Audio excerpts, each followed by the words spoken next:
So hello everyone, if your PhpMyAdmin server will show error like that, if you want to open any tables, so that can be show error 1930 table database name state does not exist.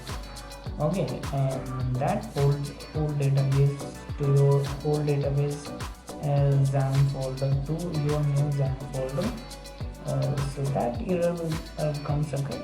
Okay, and I know in this video I am going to tell you how to fix this error. Okay, so go to your XAMPP folder, go to your old XAMPP folder. Okay, and go to mysql and go to data folder and copy these files will start ib, which is start ib. Okay, so ib 1 2 3 4, there are 5 files are present in here, and copy these files. Okay, copy these files. I will copy stack and go to your new XAMPP folder.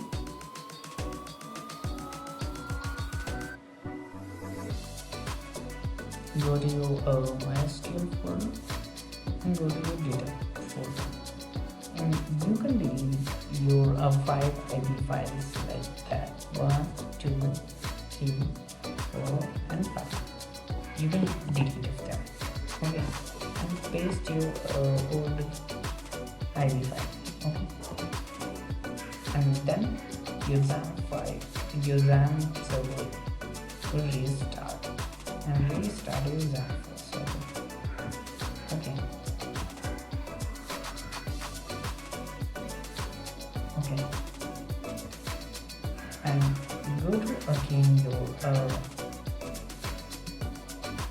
PhpMyAdmin URL and go to your database and go to your tables, and data will be shown like that.